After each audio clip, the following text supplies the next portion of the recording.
Subscribe now and press the bell icon. Never miss an update. Good morning students. आज हम AHDP second year में हमारे जो subject है इंट्रोडक्टरी वेटनरी मेडिसिन यानी कि पशु चिकित्सा मेडिसिन, जिसके अंदर पशु के जो विभिन्न जो रोग होते हैं जैसे कि डाइजेस्ट सिस्टम हो गया, रेस्पिरेटरी सिस्टम हो गया, नर्वस सिस्टम हो गया, बैक्टीरियल, वायरल, फंगल, प्रोटोजोल जो डिजीज़ होती हैं उन सभी का जो अध्ययन कर उनका ट्रीटमेंट करना जिस सब्जेक्ट में सीखते हैं उसे क्या कहते हैं, वेटनरी मेडिसिन कहते हैं। तो वेटनरी मेडिसिन के अंदर हमारा चल रहा था रेस्पिरेटरी सिस्टम। रेस्पिरेटरी सिस्टम के अंदर हमारी जो दूसरे नंबर की डिजीज़ है वो है एपिस्टेटिक्स। एपिस्टेटिक्स का मतलब होता है नक्सीर। नक्सीर क्यों आती है, तो इसकी क्या डेफिनेशन होती है उसके बारे में आज हम पढ़ेंगे। तो रेस्पिरेटरी सिस्टम में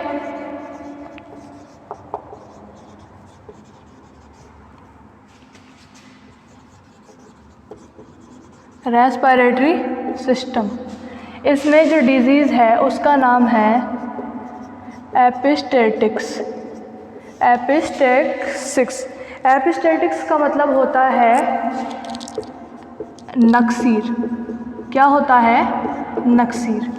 नक्सीर की क्या डेफिनेशन होगी, तो नक्सीर की डेफिनेशन है पशु के लंग्स से यानी कि फेफड़ों से ब्लीडिंग का होना तथा उस ब्लड का पशु के नेज़ल चैम्बर्स से बाहर आना क्या कहलाता है, नक्सीर कहलाता है। क्या कहलाएगा, नक्सीर कहलाता है। ये जो नक्सीर होती है वो नेज़ल वेसल्स के द्वारा होती है, ठीक है। नक्सीर का मतलब होता है पशु के लंग्स से ब्लीडिंग होती है और वो ब्लड क्या करता है, पशु के जो नेज़ल चैम्बर्स होते हैं यानी कि नासा गुहा होती है उसके द्वारा नाकों से बाहर आता है, उसे क्या कह देते हैं, नक्सीर कह देते हैं, ठीक है। अब हम आगे दूसरी बात करें, इसमें तो क्या होगा कि जो खून है, ब्लड है वो नाक से बाहर आएगा, नोज से क्या आएगा, ब्लड आएगा। आगे हम बात कर लेते हैं, एक डेफिनेशन और होती है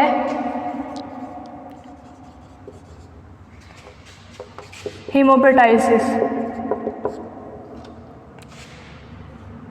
इसमें क्या होता है, इसमें वो ही लंग्स से ब्लीडिंग होगी, क्या होगी, लंग्स से ब्लीडिंग होगी तथा वह ब्लड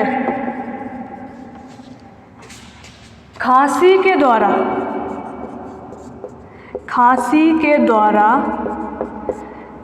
मुंह से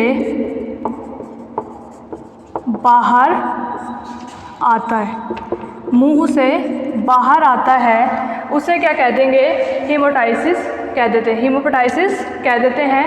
तो एपिस्टेटिक्स एंड नक्सीर में क्या होता है, जो लंग्स से जो ब्लीडिंग होती है वो ब्लड क्या करती है, पशु के नेज़ल चैम्बर्स या नाकों के द्वारा बाहर आती है, नोज से बाहर आती है। और इस हीमोपेटाइसिस में क्या होता है, लंग्स से जो ब्लीडिंग होती है वह जो ब्लड होता है वह खांसी के द्वारा मुंह से बाहर आता है। किससे बाहर आता है, मुंह से बाहर आता है, तो उसे क्या कह देंगे, हीमोपेटाइसिस कह देते हैं। आगे हम देखें कि नक्सीर किस किस वजह से होती है।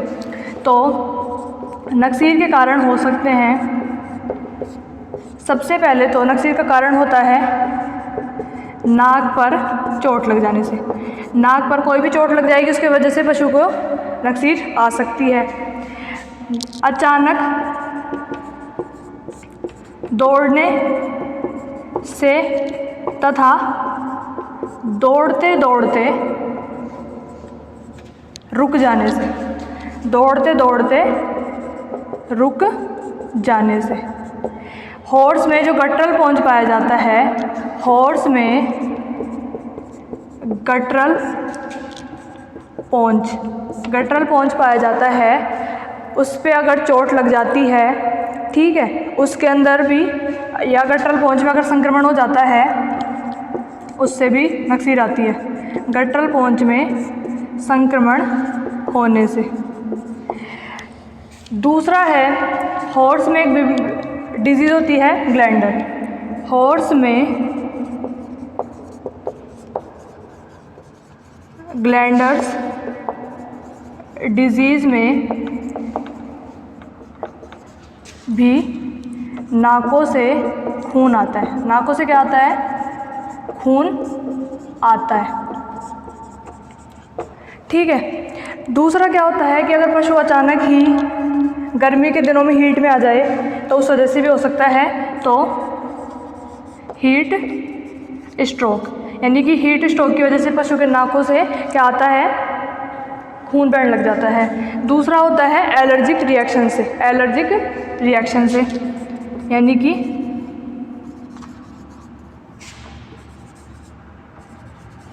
एलर्जिक रिएक्शन से। नेक्स्ट हम देखें कि पशु के जो नाक होता है उसके अंदर अगर ट्यूमर हो जाता है उस वजह से भी आता है। नोज़ में ट्यूमर होने से, नोज़ में ट्यूमर होने से भी क्या आ जाता है? नक्सीर आ जाता है। जैसे कि अचानक कोई पॉइजनिंग हो जाती है, जैसे कि snake bite poisoning, snake bite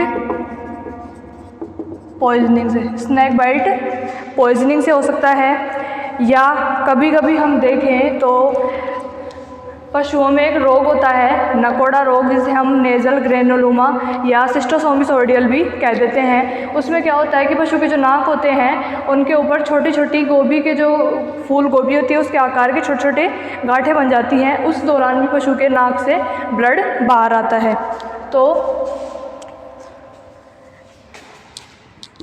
nasal granuloma disease में या फिर नकोड़ा रोग में इन सब की वजह से भी पशु के नाकों से क्या आता है? ब्लड बाहर आ जाता है। ठीक है। आगे हम देखें इसके सिम्टम्स के बारे में देखें कि सिम्टम्स में क्या क्या आएगा। सबसे पहले तो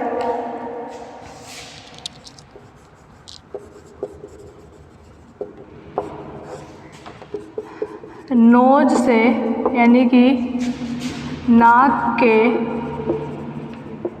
छिद्रों से ब्लड का बाहर आना।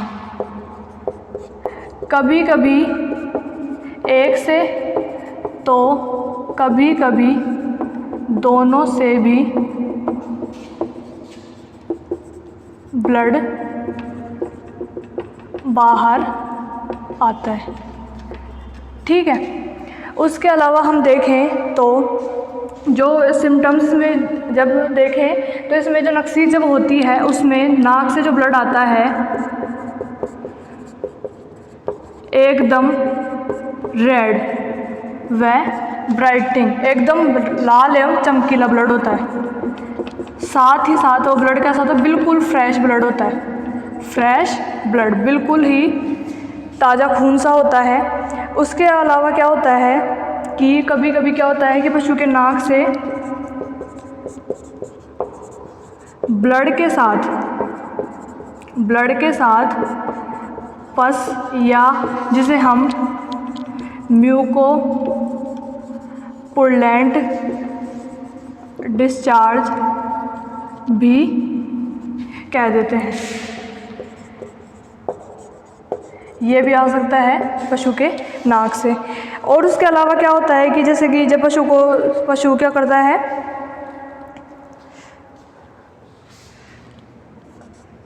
जैसे बैठा रहता है पशु, अगर बैठा रहेगा तो क्या होगा कि पशु के कंटिन्यूसली खून आना शुरू हो जाता है। कभी कभी ये ब्लीडिंग कम होती है तो कभी कभी बूंद बूंद करके हो सकती है। तो कभी कभी ब्लीडिंग ज़्यादा कभी कम तथा बूंद बूंद करके भी ब्लड बाहर आता है। बूंद बूंद करके भी क्या होता है? ब्लड बाहर आता है। ठीक है। और क्या होता है कि इसमें जैसे कि अब नाक से तो आ ही रहा है, तो नाक के अलावा मैंने बताया था कभी कभी ये नाक के साथ साथ मुंह से भी आ सकता है, तो नोज़ एंड माउथ दोनों से भी ब्लड आ सकता है। नोज़ एंड माउथ दोनों से ब्लड बाहर आता है। तो ये हो गए एपिस्टेटिक्स के सिम्टम्स हो गए। आगे हम बात करें इसके डायग्नोसिस की, तो डायग्नोसिस में वही इतिहास एवं लक्षणों के आधार पर।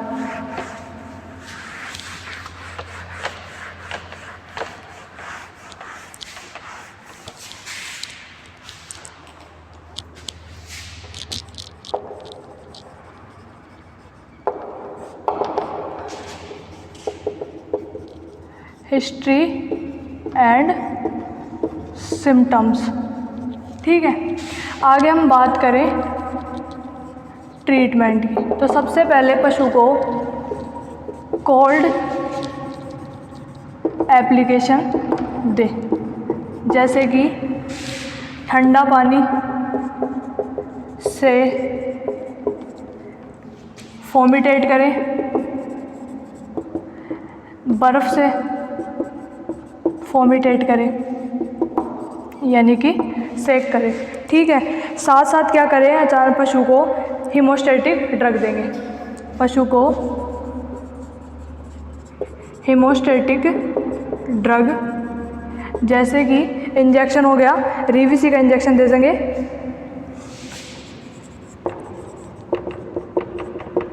रीवीसी का इंजेक्शन दे देंगे पशु को 10 ml। उसके अलावा क्रोम का दे देंगे,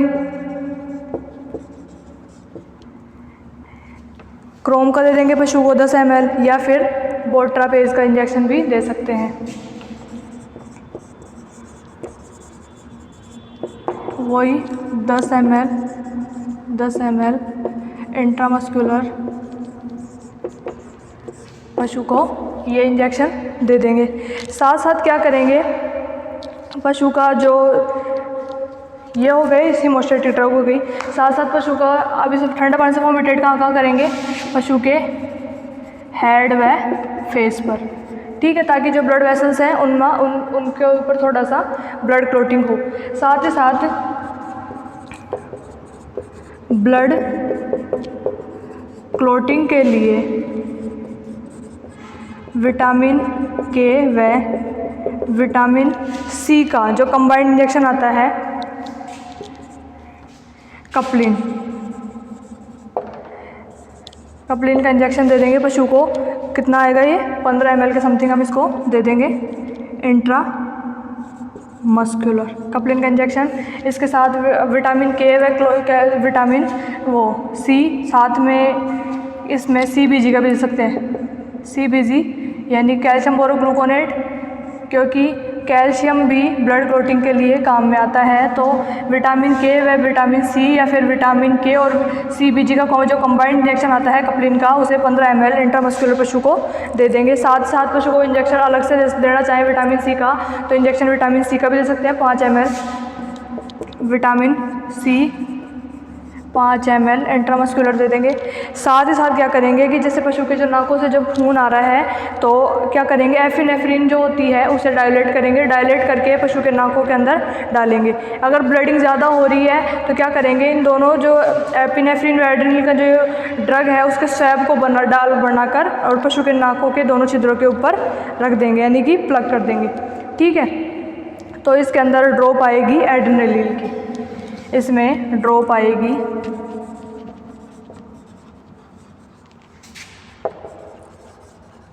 एड्रेनलिन की ड्रॉप कम से कम पशु के बूंद बूंद करके डाल देंगे। नेज़ल ड्रॉप है जो डाल देंगे। इसी के साथ पशु को सोडियम साइट्रेट भी दे सकते हैं, सोडियम साइट्रेट भी दे सकते हैं कम से कम 100 ml IV स्लो।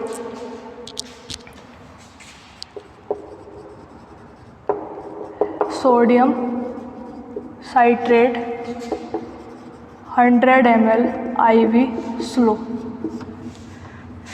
ये विटामिन के और कैल्शियम का, विटामिन के और कैल्शियम का ये है कपलिन का इंजेक्शन 15 ml इंट्रामस्कुलर। एड्रेनल की ड्रॉप ले लेंगे या एपिनेफ्रिन भी पशु के नाकों में डाल सकते हैं। एपिनेफ्रिन ड्रॉप भी डायलेट करके नाकों में डालें, या फिर एपिनेफ्रिन और एड्रेनल दोनों की जो ड्रग होती है उसको मिक्स करके उसका स्वैब बनाकर दोनों नाकों के ऊपर रख देंगे, जिससे ब्लीडिंग रुक जाती है। तो ये आज हमारा एपिस्टैटिक्स का जो चैप्टर था, टॉपिक था, वो कंप्लीट होता है रेस्पिरेटरी सिस्टम में। तो स्टूडेंट्स, आपको वीडियो कैसी लगी उसे लाइक करें, शेयर करें, सब्सक्राइब करें, साथ साथ बेल आइकन को प्रेस करें ताकि आपको टाइम पे अच्छी वीडियो के नोटिफिकेशन मिल सके और आपका सिलेबस अच्छे से अच्छे जल्दी कवर हो घर बैठे आराम से। Thank you students.